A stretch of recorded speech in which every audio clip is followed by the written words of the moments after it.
great. And again, we're at live at 2 Bucks Restaurant in Eastlake on the corner of 91 and Vine. Very easy to get to. And we have the Miracle League radio show here tonight. We're going to hear all about it. And we've got right off the get-go, John, the commissioner, Mike Piper. And it was, I would say, maybe 15, 20 years ago, Mike and I would see each other on the softball field. Quite often. And, he played he's one of the better softball players that I ever umpired, and never, ever questioned a call. So Never. And what a great guy. But it gives me great pleasure to introduce Robin, his wife. Welcome to the show, Robin. And to Michael. Michael, right off the get-go, how did you get involved with the Miracle League? Well, the long and short of it is a guy played baseball, another softball player that you know, Gary Lintz, one of the good players, excellent player in the area.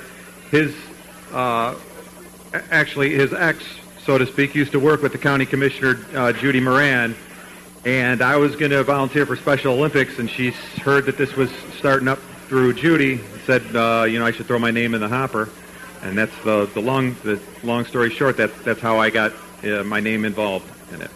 Okay, and we hear the name Miracle League. Explain to our listeners at home and our listeners right here how it actually works. Well, the Miracle League is open to. It provides the opportunity for anybody with anybody to play baseball, plain and simple. We have the innings. We have 3-inning games, and everybody hits. And our main focus, we have our mission essentially is to try and go a little bit beyond just the athletes. When the athletes come to play, they're going to have a great time. Short of getting hit with the ball or something like that, they're going to have a great time every time out. What we're trying to provide here with the Miracle League of Lake County here in Eastlake is an opportunity to maybe get away from you just coming and playing a game for 45 minutes and getting back in the car. With the facility as it is, a standalone facility, we can provide a lot of little extras as far as we grill, we cook out.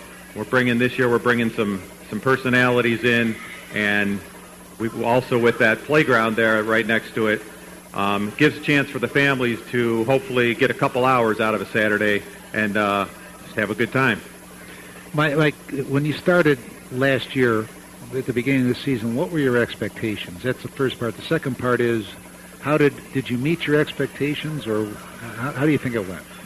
Well, things happen kind of fast, so I don't know if I had a whole lot of time for expectations, in all honesty. Actually, last year at this time, well, I would say, let's say 2 months before the season started, I hadn't even started yet. So things happen fast. The blessing last year was when I got involved, when I put the calls out to some of my friends to get involved, I got a lot of answers yes, and I got a lot of answers yes from really key, good people. And that was, it was a blessing, and it was also fortunate, because if this would have been 5 or 6 years ago, a lot of my friends, their kids were of an age where they were traveling with them and would have been gone on a lot of Saturdays. It just so happened they were available, and that allowed us to take care of some things quickly because a core of us knew each other right away. So there wasn't a whole lot of looking at each other and being a little tentative as if you've been in a group where you don't know anybody. So we got things going. Things went well. I would say this, not so much answering the expectations question as much as how it went. I mean, we're looking at, with a couple days left in registration, we're well over 90% return. Actually, really close to 100 as far as the people who played last year are coming back. So that's good enough for me. How far away from you are you from when you start the first Saturday coming up? The opening day is June 1st, so we're about a month. All right, and so you're almost where you were last year at this time, a month out. I mean, are you expecting more to come in, and what does that mean for the schedule? Well, we're well ahead of last year as far as plans, players, right, and everything. We have an increase. We have about 30-plus new players that are coming on. We're going to have a couple new teams. Just everything from each day. We have as participants in the league last year know, we theme a lot of the days, whether it's an ice cream day, whether we're bringing somebody in for pizza, or we have something going on. We're a lot further ahead in those situations because we had a full off season. The first season, last year you have so much was put into the fundraising to get the facility built, and then the building itself. Last spring was a horrible spring. That surface that we play on, it's real finicky as far as curing and being ready. So that's why last year's season started late. It didn't start till July 28th because the field wasn't ready in time. So we're much more on a standard type situation here, baseball season situation, and we're a lot more prepared with the events that we're going to have going forward during the course of the year. Behind every great commissioner is a great commissioner's wife. And I know with the 9 hats that I wear, Mary Beth Malta does above and beyond duties that I could not get done, and she makes sure that I come out shining. And you guys do shine, and this is an incredible league. And tell us about your role. I know that we can finish the show with you, with all that you do behind the scenes, but tell us a little bit about you. Mike asked me if I wanted to help him coach, and I said, of course, and pretty much do whatever he needs. We were able to bring our daughter in so she could be a buddy, which is great, so we can make it a family affair. It was helping him get organized, he couldn't be in 10 places at once. So the days on the field, he's running around, and he was just like, take this there, and so it's just helping him get from A to B and just making sure he keeps his sanity. He likes to run things by me. I'm the little editor when it comes to the documents and all that. But he really has worked hard and been very, lucky to have the off season. Whereas last year, like he said, he would come home Saturday and then, he'd say, oh, it was a great day. And then Sunday morning, he was like, all right, what are we going to do next weekend? And, try to figure out what he could do, what he could plan, and what he could get them together and scramble for the next Saturday. So let's remind the people at home, and the people here already know, that you're giving these young children and young adults, an opportunity to play baseball. They may never had that opportunity in the past. They have it now, and I talked to one right prior to this, and they just cannot wait. They wish the season started tomorrow. Well, not in the soggy weather, but it is nothing but a handful of hours of fun. You can't not be smiling when you're there. The players are smiling. The parents are smiling. Anybody that comes to watch, you don't even you don't have to have a player playing. You end up falling in love with them, and it's just a great time.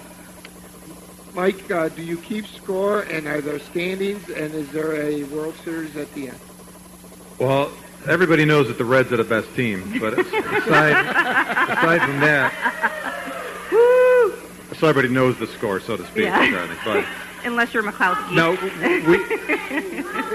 Keith? No! Is Keith here tonight? Oh boy! Keith will tell you otherwise, but no, we do not keep score. It's a 3-inning game. Everybody bats every inning, that's great. And the base is clear. The last hitter hits a home run every inning, and it's strictly just for fun. I love that. So everybody gets to touch them all. Everybody Yes, sir. touches the ball. Yeah. Now, besides the two of you, who else kind of helped you, at least last year, get things organized and keep things going on a Saturday? Well, I'll bring up Keith right away. First of all, I was a number, but I'll bring up Keith right away. When I put the word out, and Keith takes a little bit of heat about stealing players, that the people who follow the social media aspect know all that. But the reality is Keith, I played ball with Keith for a long time. He was, for my money, the best player in the area if you wanted to win. But when I put the word out to my friends, and you put the word out to people, you get a lot of, and rightfully so, people are asking, hey, what's all involved? What are the hours, dates, all this kind of stuff. When Keith got back to me, he just said, what do you need? That was his return message. And that's the way it's been. What do you need? And so he's helped me out a lot. When we went through last season, when last season concluded, I asked 10 people, many of which are here today, 10 people from the league, hoping to get 4 or 5, to say, hey, help me out at the end of the year. We'll get rolling for 2019. And what happened is I got 10 for 10 that said yes. So again, part of the reason we're so much more prepared for this year is 10 people said, yeah, I'll help you out. Jeff Licht also coaches the team. He was a big softball player in the area as well, and hardball player with the Rockies. He can't be here tonight. He was another coach. Jeff Savage is a guy who I did not know before last year, and he was great with the Yankees. Retta's here. She's Jeff's also a coach with the Rockies. She was just a volunteer that I didn't know before last year. There's Coach Sam. We have not. Everybody involved. It's just been really of a pleasurable situation, So everybody's all in. How many Saturdays do you figure on playing this coming season? This year we have an 8-week spring/summer session and then a 6-week fall session. Basically straight through. We have a few weeks off, the major holiday weekends, and one other day. We're off on the 15th because of the Jarvis Landry softball game. The captains are involved with us as a backer, and I've been told by some people with the captains that for a celebrity softball game, they can't believe the calls they're getting. They're expecting tailgaters and everything else the night before, so we're not going to get involved in that deal. So we'll be off June 15th, but basically from June 1st through September 28th, minus your obvious holiday weekends and the 15th. That's what we'll be playing. And so you've had a lot of time since last season ended to spend all this time preparing. So you think you're going to be ready and have everything set up and just ready just to play the games week after week? We better be. We should be. And we do. We have a lot of guests. I'll give you an example. We have a lot of things planned, but we have a guy coming on the 4th week of June. It would be the 22nd, who is a caricature artist. And when you think of caricature artists, a lot of times you think of standing in line, a lot of time posing for these, for these elaborate caricatures. Well, we can't do that in our situation. This guy does 50 an hour. So he's going to come in and roam the complex, and every athlete's going to get a caricature, on Miracle League paper to take home. Things like that we had time to plan for, get this guy involved. I mean, he's really, his name is Adam Pate, the caricature guy, and he's all over the region, and he's doing it, really doing us a favor, because I know what a 5-hour gig, what he usually gets. He's got to be drawn with both hands in it. It's incredible. If you check him out online, it's ridiculous. And he's a great guy, funny guy, he knows how to do things. So we're trying to bring in a lot of things like that week to week, and again, time is really the key to that. And then you don't have to do that when you wake up Sunday morning like you did last year to figure out what you're going to do next Saturday. It was definitely week to week. Put him to the honey-do list now. Yeah, it was definitely week to week last year. Mike, the last question I got for you in this segment is, there might be somebody listening at home and you won't turn away a donation. How could they make a donation if they hear this broadcast and would like to do that? Well, the easiest way is we have a brand new revamped website, the miracleleagueoflakecountry.org. There is a donor tab there. You can download forms. There's information to call. You can also, we have the brick wall behind center field was the last thing that was not finished. It was not finished last year. It is complete now, so you can purchase a brick and have your name up there forever. There's different levels of those that are for sale. So, yeah, the best way is to go to the website and look under the donor tab, and there's always. Outstanding. Well, way to kick off the show here tonight.